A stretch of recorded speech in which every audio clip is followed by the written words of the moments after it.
I've got one of my hot picks, the Mobile World Congress 2011, and it's the Samsung Galaxy Tab 10.1. Now it's a lot different than its predecessor, which is the Samsung Galaxy Tab, because obviously it's 10.1 inches rather than 7 inches, and doesn't have any of the Samsung customization that the first one has. This runs solely on Android 3.0, which is Honeycomb. So let's go ahead and give it a go. But before we turn it on, let me just show you the hardware.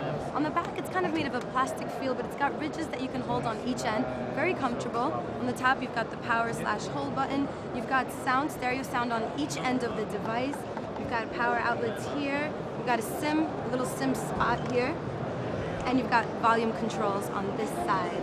So let's go ahead and power it up.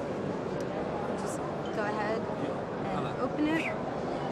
Okay, so as we mentioned, it's got bare-bone Honeycomb, so there's no Samsung customization on top. So one of the new things with the Honeycomb operating system is in Gmail. Now you see here it's got a larger layout solely because of the 10.1-inch screen.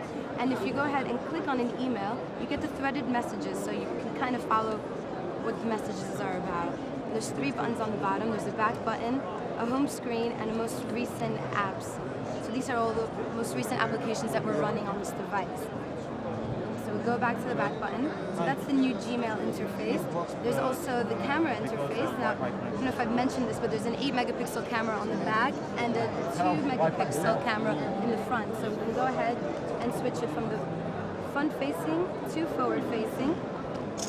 And this is just a prototype version, so when it actually comes out, you'll be able to go ahead and share any images that you take. Now if you flip it over to portrait mode, the same buttons that you saw in the landscape mode just come down here.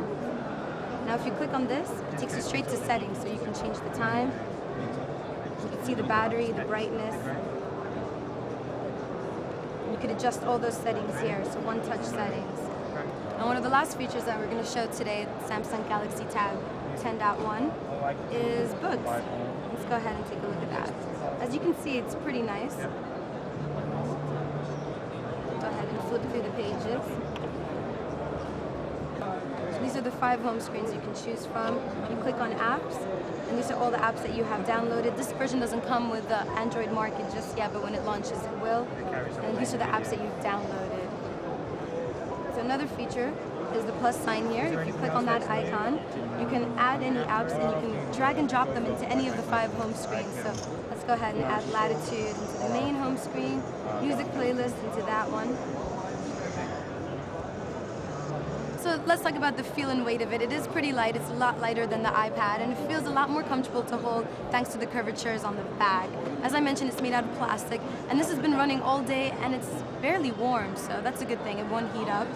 Another feature to note is that it's running on a 1 GHz dual-core processor from NVIDIA Tegra 2 chip, so it is pretty fast, really good for multitasking. Well, we've been told that the hardware is final, but the software may change when it comes out later this year.